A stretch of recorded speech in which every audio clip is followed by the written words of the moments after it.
you guys mind if we just sort of pull closer in? You don't all have to sit in the first few rows, but we're very dispersed. Welcome, everyone. This morning is going so fast, and I've been told by the powers that be that we are even more compressed in this next section. So we're going to be as efficient as we can be, but I still want to, have your participation and engagement with this topic, because although this seems like a really dry topic, it actually is super interesting, I think, and I think becoming aware of different ways that we can engage with primary sources is a really good thing for our classes and adds a lot of texture to how we teach and a lot of interest in how we teach. So that's what I'm hoping we can talk about today. So we're talking about primary sources, and I want to just start in the Socratic style because we've just come out of a session on Socratic teaching. And I just want to pose a question to all of you. So what is a primary source?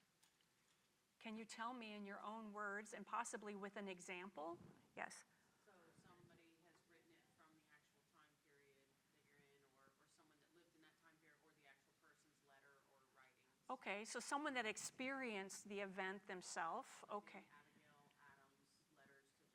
Okay, so can you give a letter you mentioned? Is there another example of a primary source that you might be able to give? Well, I would say Josephus. I mean, even though he was writing about things before his time, at least he was closer to that time. I don't know if that counts. Okay. All right, so you hit the important point, right? A primary source is a first-hand original account of an event by a witness or participant in the event itself, someone that was there, right? Examples, and you mentioned a great example. Examples can include, but there's a lot. We didn't even maybe realize there's so many different types of primary sources. They could be letters, documents, manuscripts, eyewitness accounts, speeches, diaries, articles, emails, interviews, artifacts, objects of art, photographs, public records, sheet music, maps. Who thought? All of those are examples of primary sources. Think about the application of all those different types of sources. There's infinite amounts of applications for those types of sources. Okay. Can you guess what my next question is going to be? What's a secondary source? Can you define it in your own words and give an example? Yes? Yeah, I mean, like a synthesis of others' work. I would say most articles are secondary sources. Yeah. Some articles are primary sources. Thank you. Yeah, that's a good point. A synthesis is a really good word, yes. It is secondhand information, right? Written or created typically at a distance in time or distance, right? From the original event.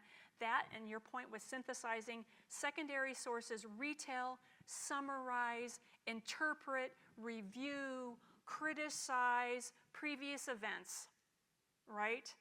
Secondary sources are created by people who were not there. Right? And so if you're in doubt, that's a good criteria to kind of look at. Examples might include, did you give an article? Good, yes, articles typically are. Other examples of secondary sources?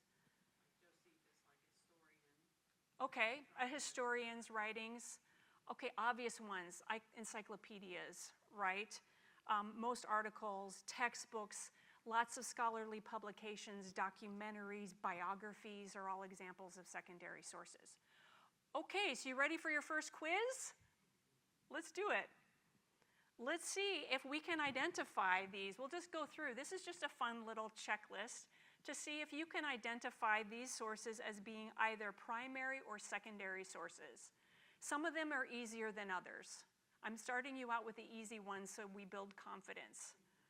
Okay, the first one, an original painting by Edward Hopper. Primary or secondary, everyone? Yep, that's primary for sure. A transcript of Martin Luther King Jr.'s I Have a Dream speech. I didn't trick you with transcript.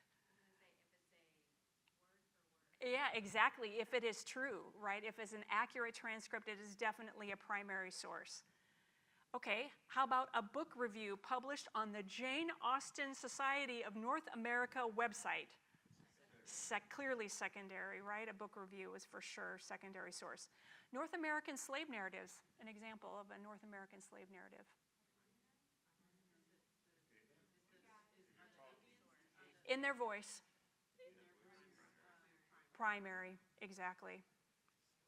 Here's an interesting one, a law review article. Yeah, what do you think? The key word I think is review, right? Yeah, law review articles tend to analyze, right? So that's a secondary source. Here's an interesting one. This is super relevant. So excited. A post on X reacting to a presidential debate during the event. Reacting to the debate. It's a witness to the event. Primary. That would be a primary source. We could debate this Socratically if we wanted, but I believe that this is a primary source because someone is witnessing the debate, even if it's on TV and they're reacting in live time. Primary source. But I think it could be looked at as their perspective on the debate, though. I still think the debate might be. Sure, but aren't a lot of primary sources kind of perspectives? I mean, a diary, the diary of Anne Frank, that was her perspective on what was happening. That's still a primary source, isn't it? I mean, I don't know that we can remove subjectivity from it if it's a primary source. These are good questions. These are good things to think about. Like if you had, say, a school board meeting and then a reporter wrote an article about the school board meeting, is that going to be primary or secondary? If they're analyzing it after the fact, I think technically you would call that a secondary source. Now they have them on video, so it's fine. Yeah, I mean, the line gets fuzzy, right? The line gets funny. I think we have to go back to, okay, was it a witness to the event? Was it someone that was there? Or are they coming in after the fact and offering commentary, analysis, that sort of thing? That is kind of that line that we're kind of trying to draw, although some contexts are a little bit complicated. So that leads to my next one, political commentary after a presidential debate. The talking heads, is that a secondary or primary? Again, what are they doing? Are they interpreting, spinning? Yes, secondary. Can we? I think that spin, too, it can lead to an inaccurate description of what the event was. Yes, right. That's why I would say like primary with the debate. The primary, right, yes. I wanted to go back to that original one about the X post because you could almost have a hierarchy of primary sources because if somebody was in person at the debate and they were commenting on X and I was building a bigger thing, I would use that as my best source and then maybe somebody commenting on X during the debate would be secondary. That's fabulous.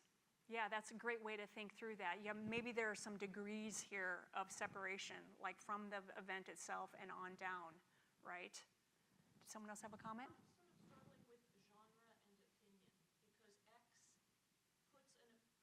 puts a statement in a certain genre, and X, when we're dealing with sources, primary or secondary, is it trustworthy or not?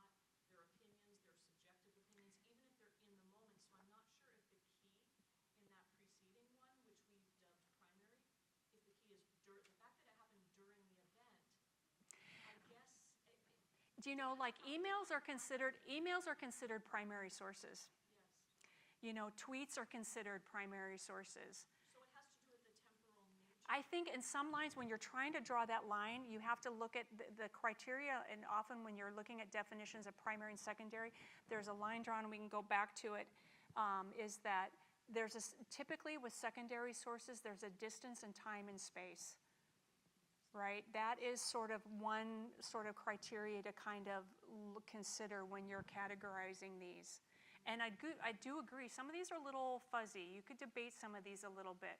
What we're looking for are these ideas about, you know, is it a witness to an event? Is it someone reacting to an event where they are witness to the event, or is there a separation in time and space and they're more giving commentary, analysis, you know, criticism or feedback post-event? Crazy with this whole question of X too, because if let's say the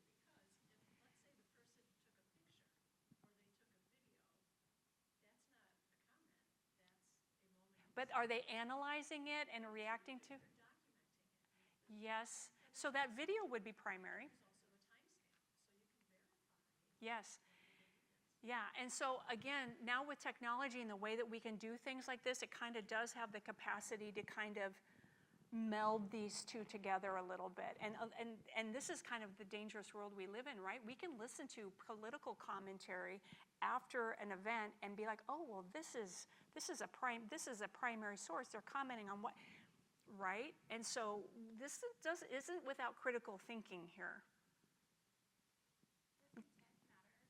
Was that? Does intent matter? So like if you're looking at the X post and you're looking at it to see a witness's reaction, Mm-hmm. seems like that would be a great primary source to support your claims. But if you're looking at it to see what happened in the debate, it might not be as good because it might not be a good interpretation of the debate. Right, well, they might not be commenting like, very objectively, like this happened in this exchange and then this person said this, where it's very just like laid out like this. They're reacting. They might be reacting with what a, whatever, expletive.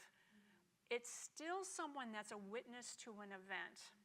That's what I keep going back to. I know we could kind of circle around this a lot.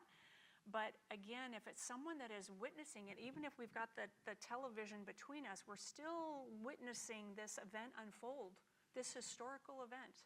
And we're watching it unfold. And we're reacting, we're tweeting as we watch, oh my gosh. Still probably a primary source, right? I think the interpretation is, well, does primary mean it's valid? Because now an interpretation, a reaction, to me then is invalid, or it's validity. Well, you have to look at it critically, right? You have to look at those reactions with a critical ear and listen to see, then, we don't really know. I mean, you're looking for, do I, believe it's valid just because I agree with it? Again, if the commentary is analysis of it, interpretation or criticism, then that sways towards secondary sources, right? I think primary is believable, Right. where Yeah, because there is, right. primary, I would Exactly, because primary, one of the qualities of primary sources is authenticity, right? And we're going to get into that. Let's keep going because we've got a lot of kind of interesting things to look at. And I know this list is kind of interesting. This one's a little easier. A photograph of Ronald Reagan. That would be primary. Yes. It's only primary of that split second, right? I think if we're looking at the photograph and it is a historical image, it's a primary source. Yeah, if it's a historical image, we're looking at, a White House photographer's photograph of Reagan. Oh, okay, let's say a photograph of Reagan. Yes. Speech, it only captures a split second, and if his eyes are blinking. Right, it's still, if it's a real, it's not AI generated. Gosh, now we have that problem, right? How many of us have had that problem? I've looked at pictures, I'm like, is this real? With so many challenges with this, but this is why this is relevant. And I'm coming to that point. Like, there's a lot of relevance to this, especially now. Authenticity. Minutes of a meeting, primary. Replicas of the ships used to bring the first English colonists to Virginia, yeah, secondary. They're replicas. So that really is an interpretation, right, of what the original looked like. What's that? Yeah, primary. Okay, so that was a fun little exercise. As you can see, my point with this is to show you that it's not always so clear-cut, right? We do need to consider this a little bit and not be like, oh, we can quickly do this. Sometimes you got to think about it, all right? But that's good. We want to be critical thinkers. We want to be evaluating what we're seeing laid before us.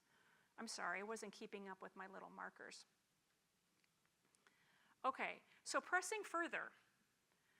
What value do we have discussing and teaching our children about using primary sources? Why does it matter? What's the purpose?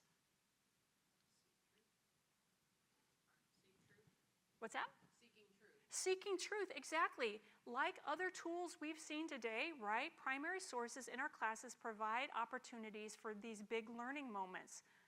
The Library of Congress describes primary sources as the raw materials of history. That's their definition. Those aren't my words. Using primary sources puts students in proximity to history, to events, to issues, to people, to creations of the past that might otherwise go unexamined. Right? History is full of the curious, the unprecedented, the pivotal, the traumatic, the mundane, and everything in between. Right? Primary sources make these events more tangible, bring them closer, and give them more meaning. But we've got challenges, right? Today, students, we've talked about this, inundated with information, right? We are inundated at every moment of the day with texts and images and emojis and memes and all this onslaught of information, especially young people. They're constantly checking social media. How does primary sources play into this?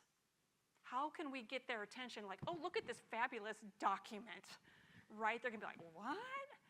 Right? It goes against the grain of what they're used to digesting as information, of what they're used to processing.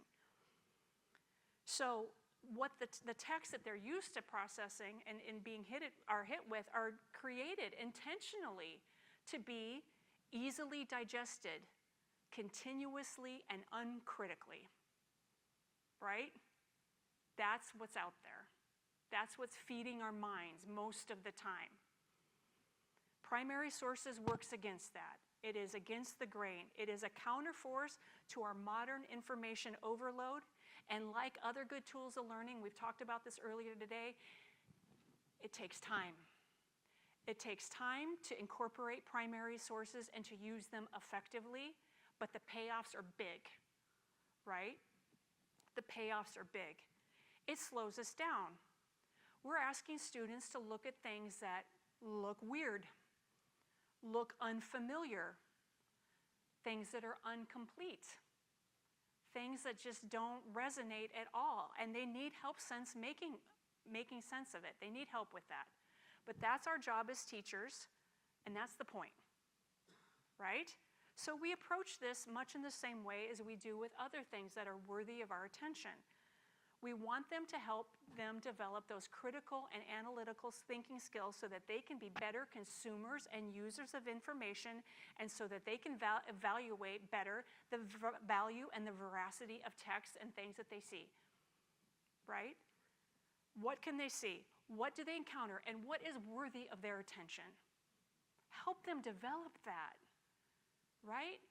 Is everything on their phone worthy of that kind of concentration? My goodness, right? We want to shake that up a little bit.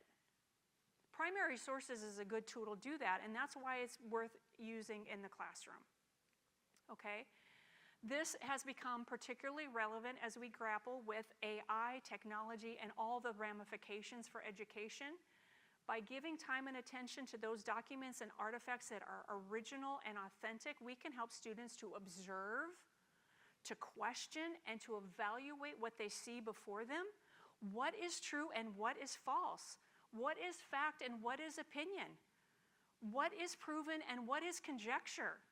What's another perspective? How can we fill in the gaps? These are the types of questions that can flow from using primary sources. So now let's turn it over to practical matters then. How can we use them effectively? First, we have to expand our thinking. Primary sources don't just belong in history classes. Yes, they are historical. You know, there is that element of them, but there's no reason that we need to restrict its uses, because whatever the subject matter, whatever the content of our classes, or whatever types of teachers we are, whether we're history, government, English, reading, world languages, science and math, primary sources can enrich our instruction and add excitement to what we're doing in the classroom. The only limits really are practical ones, right? Your ability to use them effectively, our imagination to sort of conceive of what sort of activity we want to do using primary sources, and then some realistic constraints of time. Because planning and prepping to use primary sources does take more time. You're veering away from a textbook. You're veering away from a curriculum that is provided to you, and you're going off on your own. You're going into the weeds a little bit, and you're trying to identify something that would add value to your instruction, and that takes a little bit of time. You can get lost searching for primary sources, and it's fun, because boy, there's a lot of cool things out there, but it takes time to sort through it and decide what is going to have value for you. So knowing where to go is an important first step. And I don't know if you guys know this already, but I wasn't really aware of the vast amount of primary sources that are available out there for you. Two really good resources, I would say go-to resources, are these. Because beyond museums, archives, and restricted library holdings and government offices, we've got really fabulous online resources, and these two are the Library of Congress and the National Archives. Yes, they are government institutions, but our government is good at some things. They're good at holding records of things. We've got lots of really good records that are available and that have been archived specifically for this purpose. Okay, so let's look at these two bodies and talk about what they offer for just a moment. The National Archives, that's this image, is an independent agency within the executive branch of our government, and it functions as the nation's record keeper. So what that means is they've got billions of records in diverse forms, all of federal business. Anything related to federal business is archived here. Their website, which you see up there, docsteach.org, is their outreach of their education division, and it's designed to make their records easily available to educators and students. This website is set up for people like us to jump into, go through, a search and find what we could use in our classrooms and then apply. So that's a great resource. The other one I want to mention, and I'm going to give you some examples from, is the Library of Congress, which is part of actually the legislative branch in our government, and it's a little bit different. There's a distinction between the National Archives and the Library of Congress. The Library of Congress is, I would say, broader, and it is actually, in their words, the world's largest collection of knowledge and creativity. That's a big claim. But they have materials in hundreds of different languages, and their content on their website, loc.gov, is designed to facilitate teaching with primary sources. So they've got crazy tools available for you to use. So they've got tools for teaching with primary sources. It's expansive. They offer materials, professional development, programs for students, programs for teachers, guides for educators, tools for students, ideas for lessons, lesson plans, and even more. So like I said, this is a time, boy, you can really get caught up looking in there. I did. There's a lot to go through there. It's helpful if you kind of have an idea of what you might be looking for, because there's a lot. Okay, so both institutions both institutions function to serve this purpose, right? To make pieces of history available to us. Their collections have diverse things such as manuscripts, charts and graphs, recordings, film, cartoons, maps, photographs, sheet music, and all of this. Okay, all of these are things that can engage students. I want to give you some specific examples of things that really tickled me, okay? Just some cool things that could be used in different kinds of content areas and subject matters as an example, and then we're going to talk about how we can analyze these in 7 minutes. So this first one is really cool. This is a cipher manuscript that was created by Thomas Jefferson for Meriwether Lewis and William Clark for use in their expedition through the Louisiana Territory. So it is such a crazy cool manuscript. Jefferson noodled this whole manuscript, sent it to Meriwether Lewis, and says, when you encounter sensitive information that you want to send back, use my cipher.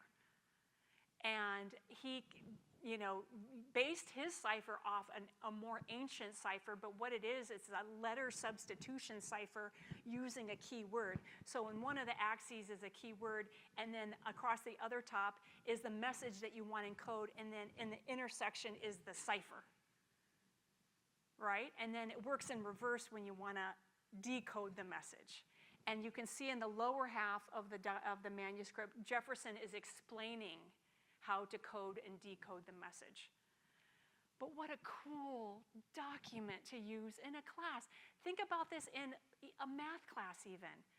Having students say, okay guys, we're gonna figure out how Jefferson created this cipher. Can you figure out how the cipher works? And then have them practice sending messages back and forth using Jefferson's cipher. What fun.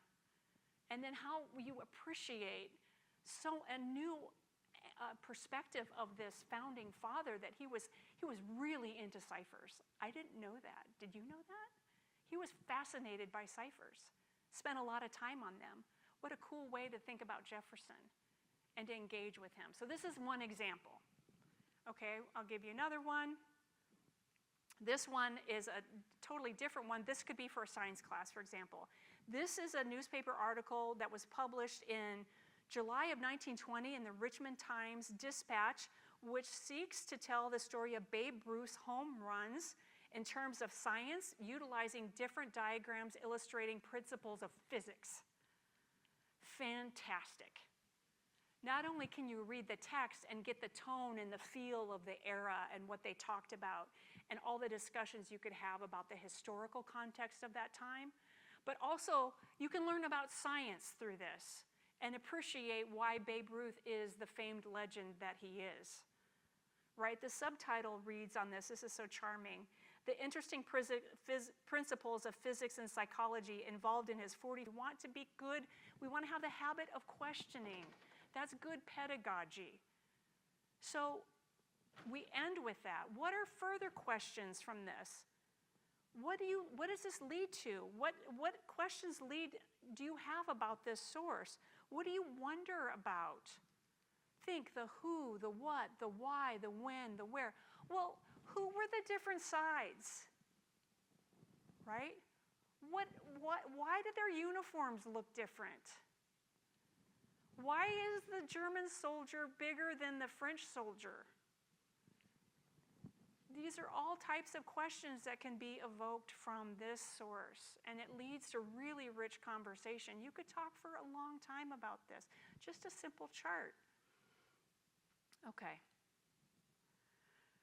I'm going to just show you this, and then we're probably going to have to end here in a moment. This is a really cool activity that you can find on the National Archives website. So this is from Docs Teach. I just want to show you what this is. This is called Focusing on Details Zoom Crop. So I alluded to this earlier. You've got a historical image or a photograph of a historical figure. They don't say who it is, right? It's a historical figure. You can see the margins are blackened, so it's a partial image. It's not complete.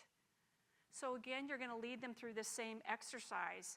You're going to ask students to observe, closely examine this person's expression and body language. Okay, and then you'll lead them into a bit of a simple hypothesis. Who is this person? What do you think he's doing? Ooh, I got maybe some of you are wondering this too. Okay, so you have that discussion, and then you're going to reveal the whole image. Okay, now the view switches and the whole photograph is real, and you see other individuals, you see more context. Can you identify individuals present besides the main one? To be honest, I could only identify one. If not, can you hypothesize about what their jobs might be?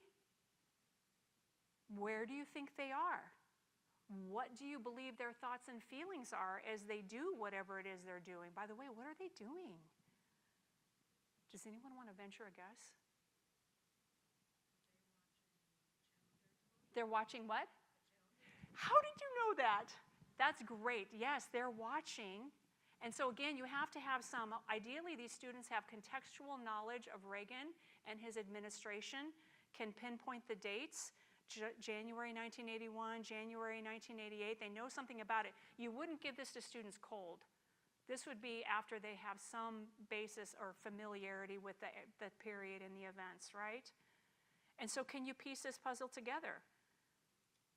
The historical photograph in question was taken on January 28, 1986, and it is a photograph of Reagan and his White House staff watching a televised replay of the Space Shuttle Challenger explosion. That's Pat Buchanan. Yeah. Pat Buchanan, and then that, I think that's Don Regan, and then isn't that Michael Beaver? I actually researched this picture further so that I could find out exactly who was in the room, and all I can tell you, and you might very well be right, that is his West Wing staff. And this was taken in the Oval Office study, which is near or adjacent to the Oval Office on that day. But what a fascinating discussion you can have. And I don't know if students are learning any more about the Space Shuttle Challenger explosion or not, but they should know about it. It rocked my world when it happened. I can remember where I was standing when it happened. I bet some of you can too. What's the primary source? This is LOC. This is the Library of Congress. Does it say who took it? Oh, the White House photographer took it. Yeah, this was taken by a staff photographer. Yeah. Question to clarify. History textbook could be secondary sources. Yes. This is a collection. So have you ever done something out of curiosity, like follow up on something like an image and then actually look in the... Well, exactly. Like you can use these complementary, like you can use your secondary source, a textbook, and then think, you know what, this is a really, there can be an image in the textbook, it's like, you know what, I'd like to go further, deeper with this, and then go to a primary source and go deep. That's a great way to sort of integrate your teaching is look for opportunities in your textbook to then springboard to a primary source and add a lot more richness to it. But again, just remember, if you can just think this primary analysis tool for this, observe, reflect, and question. It can guide you through the basics of analysis of any primary source, right? If you're not sure what to do, go with that. And then shape your questions, again, questions for students. Lead with questions. Don't tell them about this source. Have them discover it. Lead them through questions. Lead them through critical thinking and analysis towards the discovery of these truths and these historical gems that we've got. Such a rich amount of material that we can discover with our students using primary sources. Okay, I know that was fast. I wanted this to be more interactive, but we've got to be really cognizant of time, and so we'll break here so that you can be safely back in our room before lockdown. Thank you all. I appreciate your attention.